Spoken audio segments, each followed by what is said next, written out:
Hi, I'm Anne, the lead animal care specialist for large carnivores at Brookfield Zoo.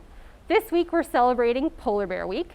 It coincides with the fall migration of polar bears to Churchill, Manitoba to wait for the sea ice to form in the Hudson Bay region. The polar bears need the sea ice to form in order to hunt for their main diet source, which is seals.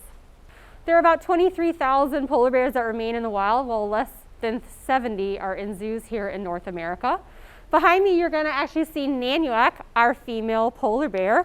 She was actually orphaned in Barrow, Alaska. She was found under someone's back deck at around 10 months of age, and she was too young to know how to hunt, and so she was brought into professionally managed care, and she's remained there ever since. Most bears in the wild live about 15 to 18 years, so with her being 26 years old, she's considered a very old female.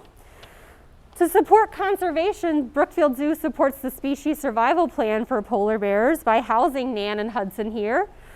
We also do a lot of research with our polar bears to help better understand how bears in the wild will adapt to climate change as it affects their hunting habits.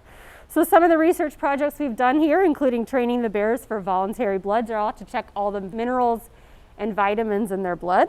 We've done diet studies to see if they choose lard over meat consumption and what proportions, as polar bears in the wild, as they lose sea ice opportunities, may have to adapt to a land-based diet.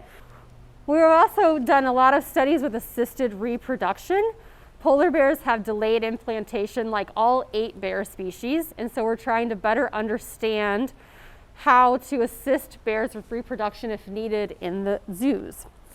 Nan has been involved in some of those, as well as Hudson.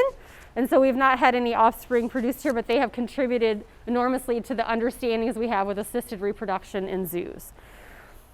So in order for us to help the bears hunt for seals in the wild on their sea ice, we actually need to help take action against climate change.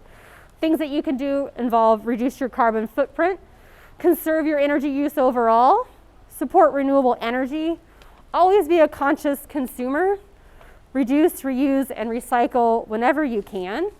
Visit our social media channels and website daily to learn more about polar bear conservation and how you can help.